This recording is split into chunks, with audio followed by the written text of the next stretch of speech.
First, I wanted to just take a minute or two to introduce myself, because I do feel like conservatives or Tea Partiers are kind of mythical creatures in Seattle, and because many of you may not actually know a real conservative, you might possibly buy into some caricatures or stereotypes about us. And so I would like to kind of just introduce myself.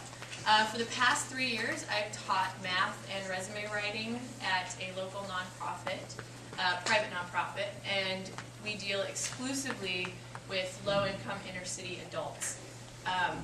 We've got people who are, everything, on welfare, ex-cons, GAU, SSI, single mothers, food stamps, Medicaid, public housing, you name it, we serve them. And so my experience there has really informed my opinions on a lot of things in the public policy realm, because it's not just an academic debate to me. I'm not sitting in an ivory tower theorizing over some abstract concept of poverty. I deal with it every day, and I sit with people who cry in my classroom, and I hold their hand, and we talk about things. And I will tell you that these people do not want any more government assistance. They want opportunities to grow and to get out of poverty.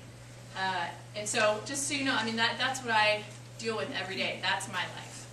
I also do improv theater, and so most of my friends for the past decade have been on the complete other side of the political spectrum from myself. And the thing that it's taught me, and what I wanted to bring here today, was what I mentioned at first, which is to view your political opponents as good people. Because I actually know progressives, and I'm friends with them, and we go to happy hour together, and I do plays with them, and I love them, I don't look at them as malicious, evil hate mongers that want to destroy society.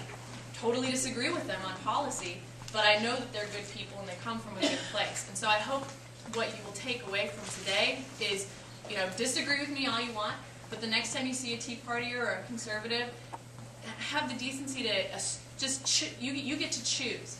Choose to assume that they don't have malice in their heart, that they come to the table wanting to also do good, but they have a different prescription for the ailments of society. So that's one of my big purposes in coming here today. My remaining time, I would like to talk about the nature of rights, because I believe that is the biggest chasm between collectivists and individualists and socialists and capitalists. Rights are a moral concept, and they are the link between the moral code of the individual and the legal code of society. Individual rights are the only way to subordinate society to moral law.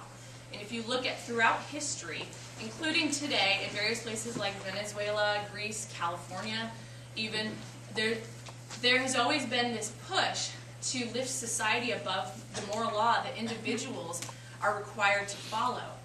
And when you make the individual, when you empower the individual to be the one that makes the decisions, then you can stamp out that drive that a collectivist sort of mentality has towards tyranny and authoritarianism.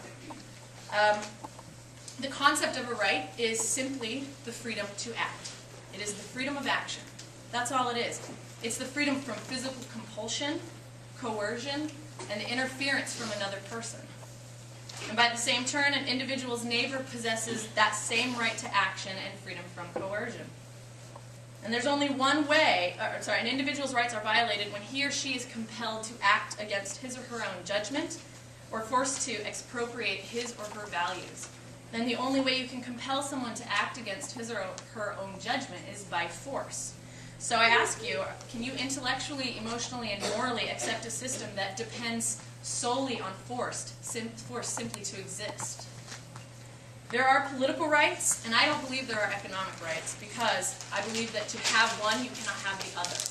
In order to enforce economic rights, you must destroy political rights and freedom of the individual. So I don't believe they can coexist. Capitalism is the only system that protects the individual's right to action, allows freedom from coercion and compulsion, demands there be voluntary consent of all participants in any transaction, and provides the right incentives and opportunity for anyone wishing to reach for their dreams.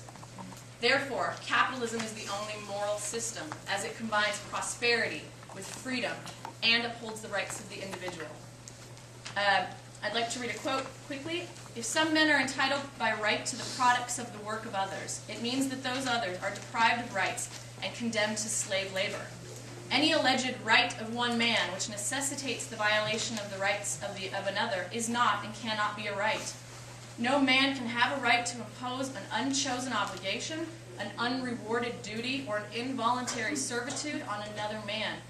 There can be no such thing as the right to enslave.